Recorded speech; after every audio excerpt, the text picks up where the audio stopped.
Hey, what's up guys? It's Shamrocked here with a Floodgate guide for you. So Floodgate is probably one of the harder dungeons this season. I would say it's on par with Meadery and Prior of Flame, just like a little bit of a step more difficult than the other 5 dungeons in the pool. That being said, it's a really fun dungeon. It's probably the most healing intensive dungeon when you factor in Swampface and Bubbles if you're pulling it, and the Blood Warpers. Like, there's just a lot of really big AoE healing checks in this dungeon, which thankfully Shaman is pretty decent at, and we'll talk about it as we go through. But before that, let's just take a look at the talents that I used for this dungeon. So on the left hand side, this is what I would run for Floodgate. The only difference is, so we needed Windrush Totem in order to do a skip that we wanted to do, which I'll talk about when we actually get there. But if we were not doing that skip and I did not need Windrush Totem, I would actually take this point out and put it into Primordial Bond for the extra defensive power, and that will help you out through the dungeon. But if you do need Windrush, that's probably where I would take the point from. Also, make sure that you have Purge, or at least someone in your group has a reliable Purge, preferably one that's not on a cooldown, which really it's you. I think you have the best Purge for this dungeon. So the mobs before the third boss, if they get some of their casts off, they put a massive heal over time effect on themselves, and that can really make the pull take a lot longer if you are not able to purge those off. So make sure that you have Purge here just in case those casts go off. On the right hand side, this is a pretty decent build for Floodgate. The only difference I would make is if you're running this dungeon with a group that does not have any classes that offer like a sort of group AoE defensive. So for instance, AMZ from Death Knights, Darkness from Demon Hunters, Zephyr from Evokers. If you don't have any of those things or other defensives like that that can be used on the group outside of your own kit, you probably want the short current control. Right, so you might want to do this instead. Just take that point out of Torrent, and yeah, that's just going to give you an extra cooldown for Swampface, and also just throughout the dungeon, you'll just get much more healing tide uses. Which, like I said, I feel like if you have some group defensives that you can coordinate into your rotation, like via your Death Knights or your whatevers, you don't need it. But if you are running with, say, your comp is like Warrior, Rogue, and like Rep Pally or something, you probably want the extra healing cooldown that the short healing tide is going to provide.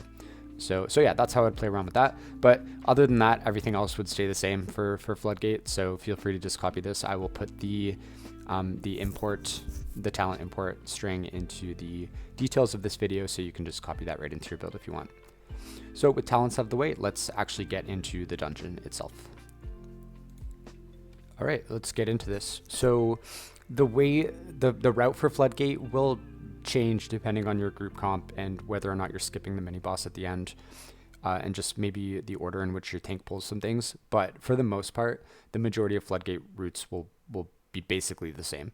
So you will pretty much always be doing this big first pull, where you just run through the mobs to this area without aggroing anything, and then you pick up everything on this platform.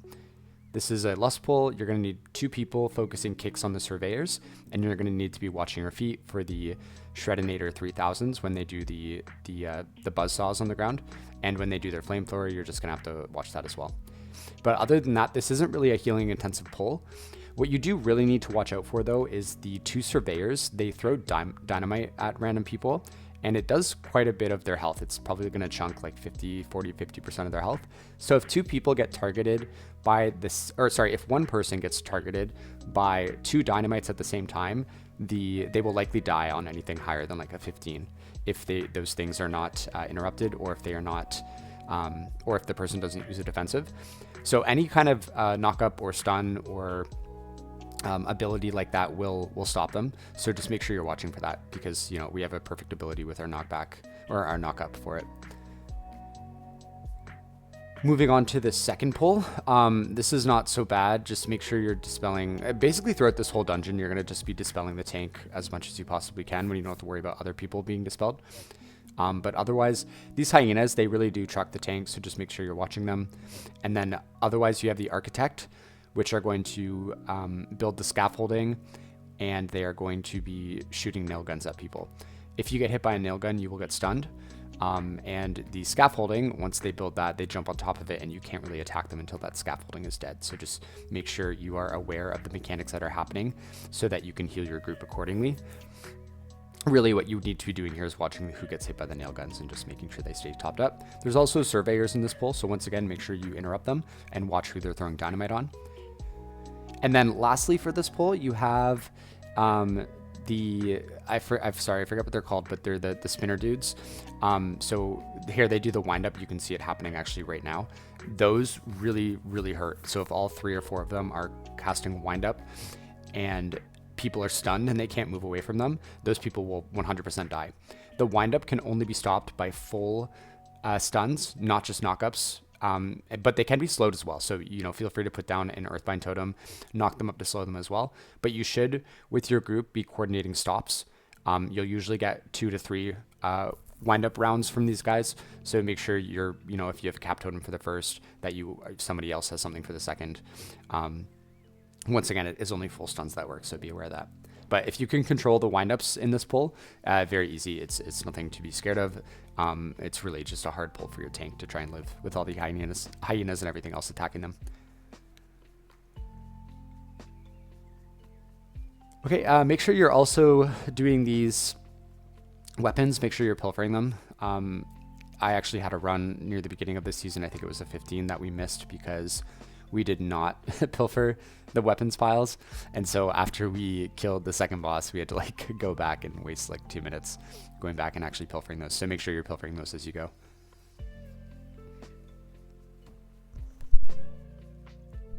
Okay, this pull, not so bad. Just make sure you are interrupting the snipers when they do the trick shot. Otherwise it'll just do group AoE damage. It really sucks. You also have the dudes that do the wind up once again, so make sure you have a stun rotation for those. Thankfully for this pull, it's not so bad because there's nothing that stuns anyone. So if the wind ups do happen to get off, all you have to do is just move away from them.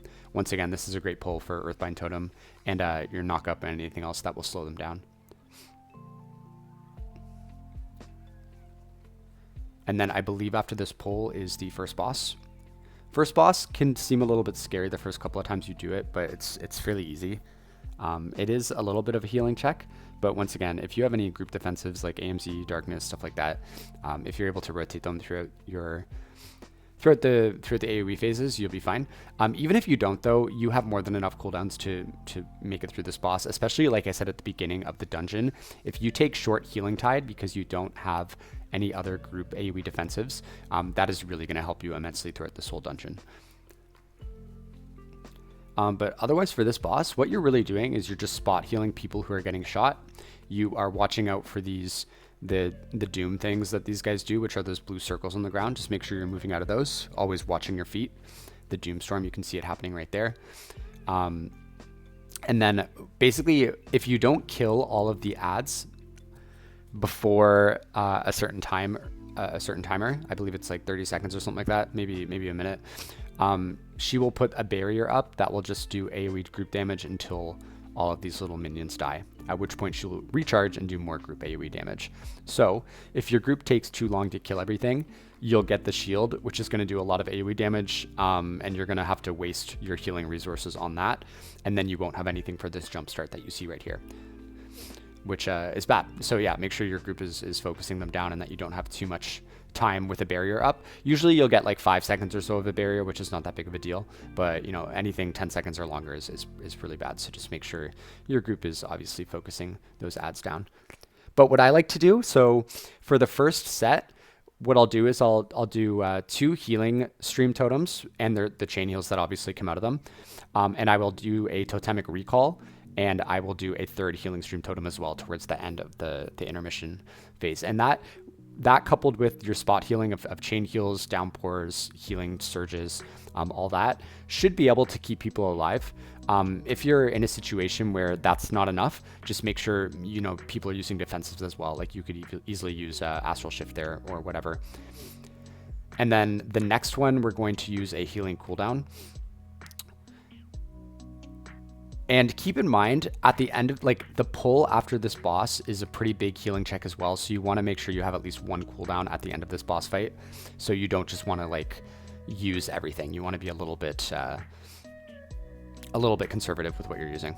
So this one I use Healing Tide Totem as well as my Healing Stream Totems as needed. And then once again, just spot healing with Chain Heals and Healing Surges.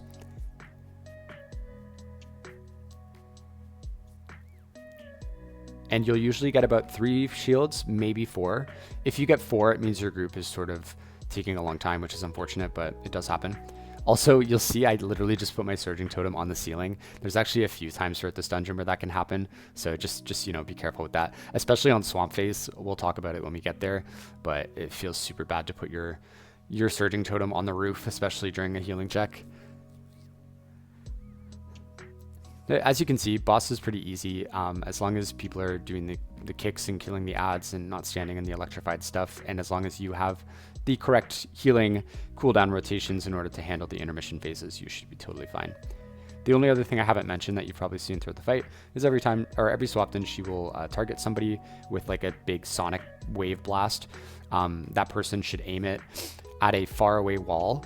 And the reason I say that is because once it hits a wall, it explodes. So if you aim it at a close wall, it can be kind of hard to get out of the way before it explodes, and it will just kill that person. So, you know, if you can aim it at a faraway wall, give people enough time to walk out of it, and then that will also just allow it so you're able to move out of before it actually hits the wall and kills you. But that's it. I actually find, oddly enough, every time I do this fight, I find the last 5 or so % here the hardest. I think it's because people are trying to save all their cooldowns for the next pull. So, and also it's like the end of the fight, so people stop doing the mechanics as well, and they tunnel the boss, which, yeah, can be a little bit scary. So make sure you don't just like fall asleep after that last barrier. Make sure you are paying attention still. If your tank didn't pull ads towards the end of that boss fight, like we did, you will have a second to stop and drink there. I do advise it. Going into this pull, these Blood Warpers are massive healing checks. So Blood Warpers will do a cast called Warp Blood. You pretty much need some sort of healing cooldown for this. So you'll see I used Ascendance that time. If you don't have any healing cooldowns, you will probably need to have at least a couple of people using defensives there, especially like 15 or anything higher. The Warp Blood cast just hurts so bad. And so here I actually don't use a healing cooldown because our Death Knight used AMS, so he's immuning it, and then I only have to focus on healing 4 people instead of 5, which is a lot easier. I also want to save Spirit Link. Oh, actually, I did use Healing Tide there. So once again, if you need to use a healing cooldown, just go for it. You do want to save Spirit Link Totem though for the next pull, if you can. And the next pull, if you're on time, and you're doing the route that we are, you're probably going to have lust for the next pull as well, which really helps. But yeah, your group should be focusing down the Blood Warper. We also do this pull a little bit wrong, and I'll explain why. You want to make sure you're interrupting the RPGs during the Warp Blood. You don't want to have to move, and so we didn't do it, and we have to move, unfortunately, which means not only are you having to heal while you're running around, which is really tough, but you're also going to be moving out of your Spirit Link if you're using it there, which is, you know, not great at all. So because it's Lust, this pull is Lust, if you have it, that should carry most of the healing. Like, you don't necessarily need a throughput cooldown. That being said, don't be afraid to use defensives here, health pots, whatever. Even if you're in Discord with your group, don't be afraid to call for them to use health pots and defensives as well. This is the only healing check for a while, so you can basically send everything you possibly have to live here, and you'll still be fine for the next couple of pulls. Also, I've talked about this in my other video that I've done for this season for Priory, but one thing I can't get enough of is the Buren trinket, which is the shield trinket from Darkflame Cleft. I highly advise that you pick this trinket up if you can. You don't need to use it for every single dungeon or every single comp, but given that we are shamans, we don't have an external defensive cooldown that we really have that we can use on players as needed. The Buren is a 4 million health shield trinket, and it's just really great as a spot defensive when people get low, or, you know, for emergencies, or even for yourself as a defensive. So highly recommend that you pick that up and play around with it. It does make, I found it to be an invaluable tool in pretty much all of the dungeons for this season so far. All right, this next pull we have divers. You want to make sure you're interrupting or stopping these harpoons as much as possible.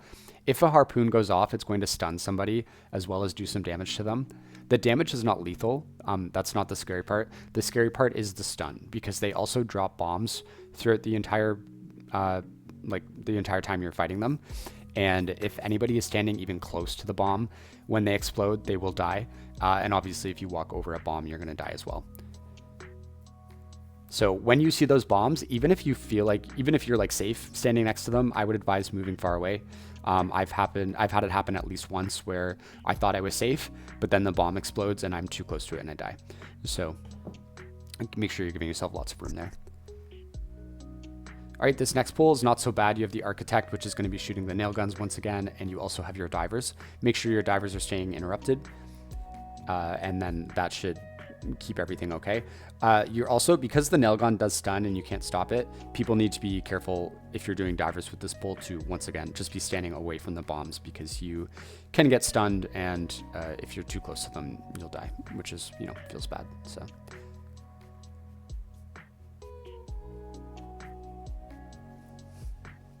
The next pull we do is actually quite big. I believe it's 2 Shreddinators and 2 Surveyors. So it's crucially important that you are, once again, making sure those Surveyors are interrupted. If they don't get interrupted for their surveying beam cast, it's going to target somebody with a laser, put fire on the ground, and it's just going to be a bad time. And it also hurts quite a bit. So make sure those are staying interrupted. And once again, make sure you're watching the throw dynamites as well, because if 2 surveyors target the same person with dynamite at the same time, it's likely that person's going to die. So you just need to be careful and be watching for that. But otherwise, for this pull, the most dangerous parts are the 2 Shreddinators. So you just need to be watching for the Shreddation cast, which are the buzzsaws. As soon as that cast goes off, you're free to move and just get out of the buzzsaws. That's really all it is. So because there are 2 Shreddinators in this pull, you're going to be having double the buzzsaws as you did in that first pull of the dungeon. So just make sure you're watching your feet. Otherwise, you also want to be watching the fire, the flamethrowers as well. As a ranged, I know for me personally, the way I like to play is up close and melee, because that's where my surging totem is. That's where my healing rain always is, because I'm trying to DPS the ads as much as possible with acid rain. So that's also why, Shaman is also really good with melee comps in general, but that's a discussion for another time. But sorry, where I was going with that is, don't be afraid to stand far away from these guys, just because you can outrange that flamethrower. So if you don't want to, or if you're nervous about the flamethrower hitting you, you can just stand far away. You don't have to actually stand with the group.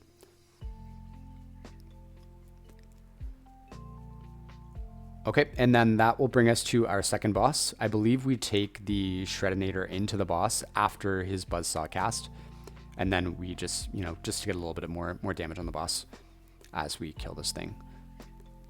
Hopefully when your group is doing this, you don't have one Shreddinator that has this much health at the end of the pull. They should die around the same time, but if it does happen, all you have to do is adapt. So this boss is not too hard. I think on really high keys, it's going to be painful, just because those shots already do so much of your health, even on a 16. So just make sure you're spot healing people as needed. Healing Shroom Totem is amazing for this boss fight, and make sure you're using your Totemic Recall as needed to get extra healing streams when you need to.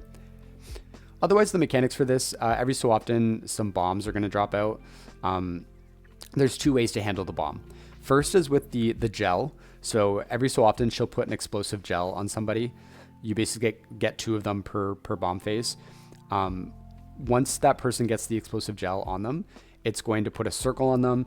And if they walk close to the bombs and any of the bombs on the ground are in their circle when they get dispelled, it's going to get rid of those bombs. So you always want to try to get 2 to 3 bombs if you can with the explosive gel, whoever gets it.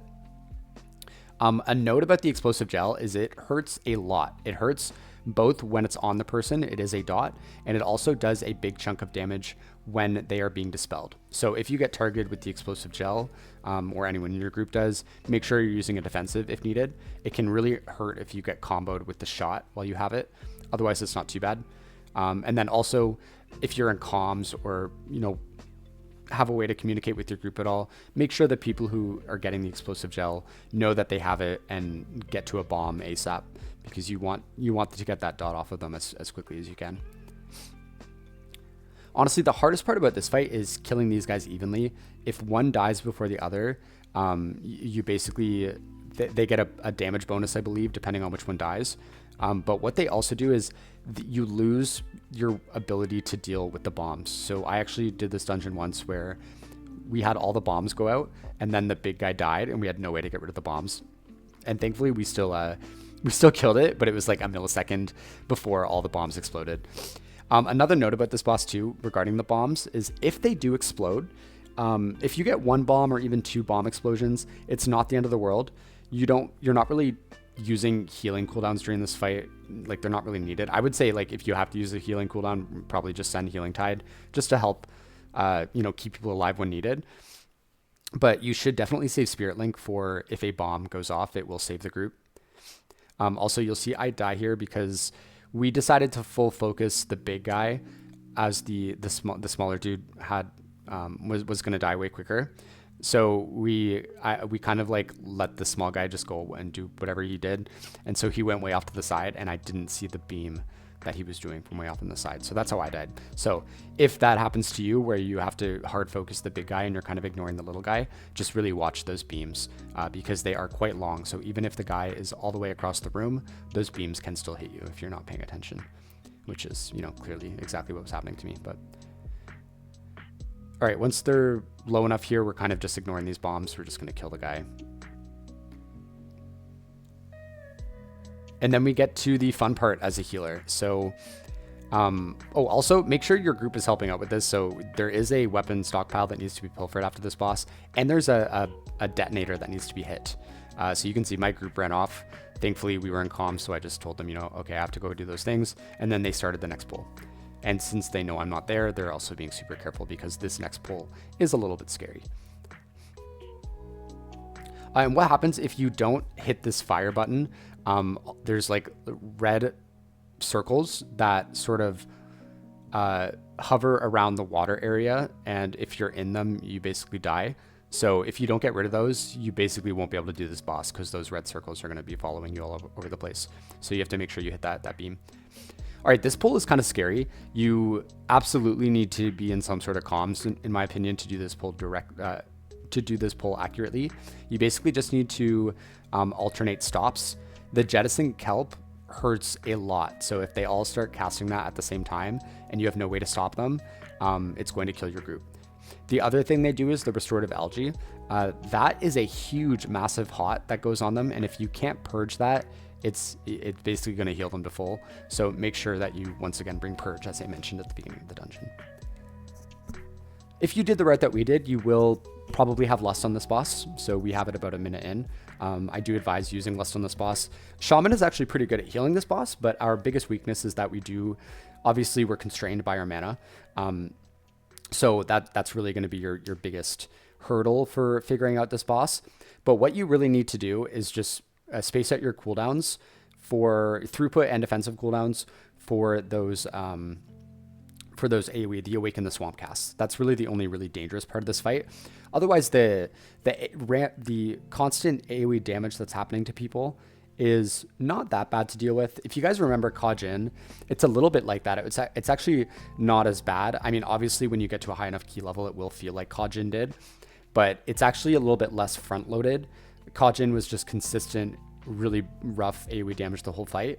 This fight, it's like not terrible AoE damage until you get that Awaken the Swamp cast, and then it becomes very difficult. So it's Kajin, but just structured a little bit differently. So what we do is every Awaken the Swamp, you need to use a healing cooldown or a group defensive like AMZ, Darkness, whatever. Or you can have your group use defensives and health pots and all that stuff. And if you have a Warlock in the group, you can obviously set lock cookies for a set as well. But basically what I'm doing here is I had AMZ on that first set. Second set, I used Healing Tide. Third set, I used Ascendance. Next set, I believe we're going to use Darkness. And then we use AMZ again, and then I use Spirit Link, and then my healing, like my Ascendance that I used at the beginning, is up again. So once again, you're really just alternating things. Use your defensive as needed. Use your Biren as needed. And it's really not so bad. So I know I'm obviously this fight is a lot easier said than done. But in terms of like, if you're really curious about what I'm casting and when. There is an ability tracker on the top left that I hope you've noticed, but you can just see exactly what I'm casting. The trick to this fight, I feel like on higher levels, is to not just like blow your load and like just send everything all at once. You really want to space everything out, and you want to conserve your mana. So in order to do that, what you really want is, if you're running Healing Stream Totem, you want to let that do a lot of the work while in between the Awaken the Swamp casts. So you want the chain heals that come out from your Healing Stream Totem to do a lot of the work. You want your Surging Totem to do a lot of the work. And you obviously want to be keeping Riptide on cooldown so that you can get those DRE procs as much as possible, right? So every time you proc DRE, that's going to help, top up your entire group, because Ascendance is just so strong if you're running the Oversurge talent, which I've talked about in the past. One thing I'll say to be careful of here is when you're facing the dam, when the dam is right behind you, basically in the position we're in right here, it's very easy to put your Surging Totem on the ceiling accidentally, or on the dam that's behind you. So just be really careful of that, because if you put your Surging Totem on the dam and then you have no way to move it, like if your Totemic Projection is on cooldown, you're basically dead in the water for 10 seconds or however long until you can move it again, which is really, really bad on this fight. So what really helps, I find, is if the tank moves the boss slightly away from the dam. Like the closer the tank fights the boss to the dam, the harder it is going to be on you to not put your Surging Totem accidentally on the roof. So just make sure they pull it out of it. Okay, here's the skip, by the way. We're skipping Bubbles. Bubbles is a pain in the ass. If you do have to fight them, it's a little bit tough because you probably sent most of your healing cooldowns on Swampface, and you do need some healing cooldowns for Bubbles. So yeah, if you're fighting Bubbles, all I have to say is good luck. Hopefully you have some defensives and healing cooldowns left over. It's definitely not hard mechanically, but he definitely has hands when it comes to damage. But you can always just do what we did and skip him. There are actually multiple ways to skip him. There's also a way where you go in the water too. So just make sure your group has that sorted out before you start the key, obviously. All right, most of the routes I've seen with this pull don't pull this jump starter. But if you do, the jump starter is going to be doing massive AoE damage to your entire group while putting these blue circles on the ground. So just make sure you're always watching your feet.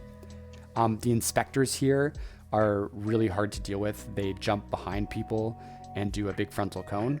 If you don't stop them and you stand in that cone, it will kill you. So make sure, once again, if you're in comms with your group, you're just sort of rotating stops on these inspectors just to make it easier for people. A, so that nobody accidentally dies to the actual cast, but B, also so if you have any melee in your group, they're not having to stop DPSing and run out because of these frontal cones. Otherwise, the electricians need to be interrupted, so make sure you have people watching those. And every so often, they will put a dot on people, a dispellable dot. So make sure you are dispelling. If you have more than one electrician in your pull, you will get multiple dots, and you won't be able to dispel them all right away. So if you have dwarves in your group or any other way of people to get rid of the dot by themselves on their own, make sure that they're utilizing those abilities as well, just so that you can dispel the people who actually need it.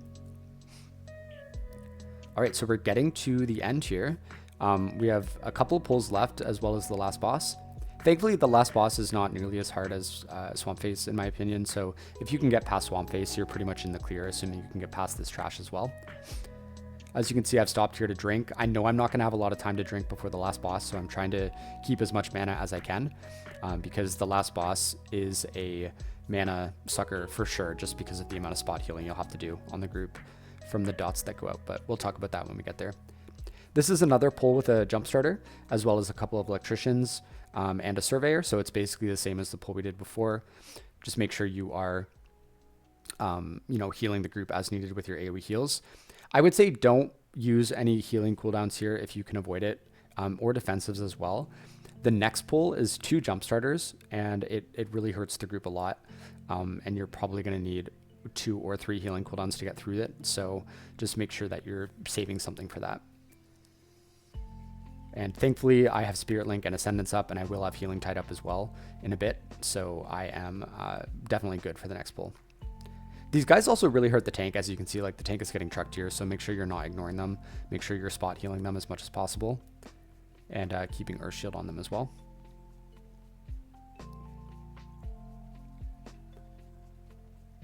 Okay, so the way that you want to do these jump starters is if you don't have range in your group, or even if you do, it's best to sort of stack up and move as a group.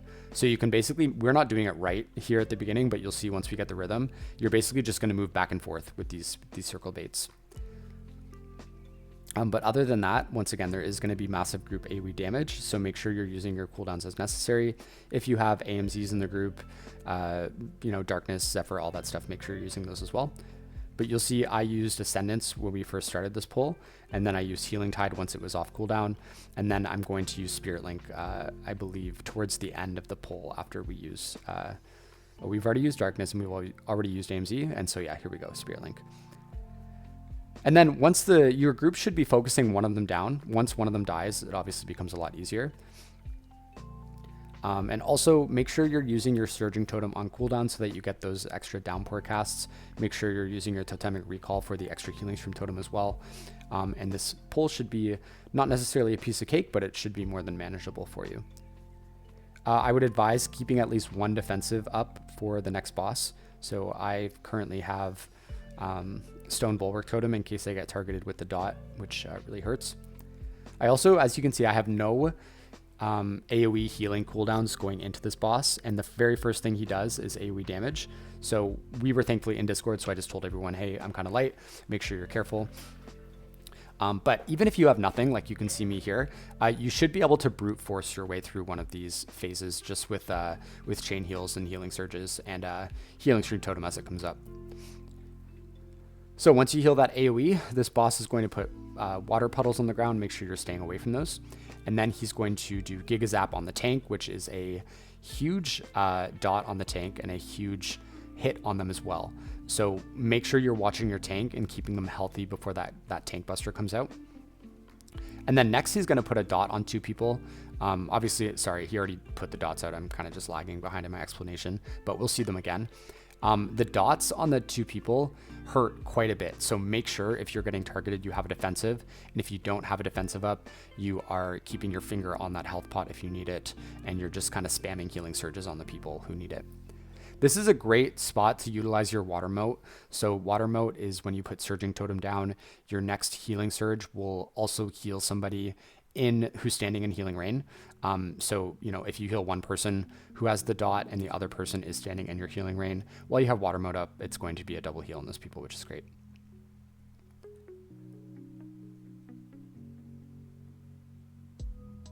All right. You should be using your throughput cooldowns, I would say, as needed. If you have like 2 healing stream totems and a totemic recall up going into an AoE phase, you probably don't need to use a healing cooldown, so you can be a little bit conservative with it, but make sure when you're a little bit light, you are using those healing cooldowns because that AoE damage phase is quite painful.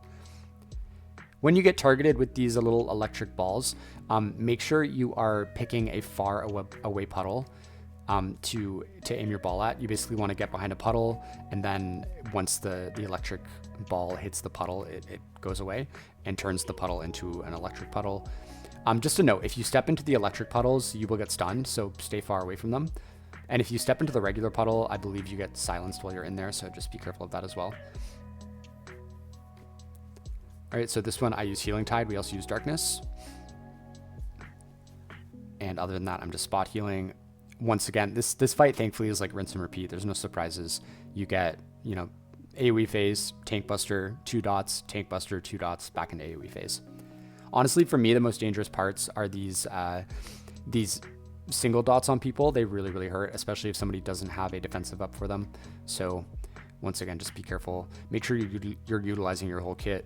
Also, Spirit Link Totem is perfect for the AoE damage phase, but it's also perfect to keep people alive with the dots. If, like, say it targets 2 people with who don't have defensives, and you don't have enough spot healing in order to keep them both alive, you could use Spirit Link Totem to keep them alive there. But if you don't need to do that, once again, Spirit Link Totem is like perfect to use for that AoE phase. All right, this one I'm probably going to use. We actually just lusted, so Lust is probably going to carry me through this AoE phase. Oh no, I used Ascendance. So once again, just making sure that you're using what you need to keep the group alive. It really sucks to have people die on this pull, especially, like I said, considering this boss is like a little bit easier than the other ones. As long as people are paying attention, it should be good. The other thing that I haven't mentioned yet that you should be aware of is if you get this electric dot, when it's coming out, if you're standing too close to a water puddle, it's going to turn it into an electric puddle, and then you won't be able to use it for the electric balls that come out. So make sure you are not standing near the puddles when those dots are coming out. All right, so we're dealing with these last set of sparks, and then the boss is going to die. And that's it. That's Floodgate. So, like I said, this dungeon is really fun. I'm actually super impressed this season by the new dungeons. I think Meadery, Floodgate, and Priory are like some of the best dungeons that Blizzard has cooked up in a very long time. So, and I love that this dungeon is really like a healing dungeon. It's all under healer. But as you can see, Resto Shaman is really good at it. We have more than enough tools to handle everything. So with all of that, hopefully it helped you out. If you have any questions, feel free to let me know in the comments or head over to the Discord and ask me there.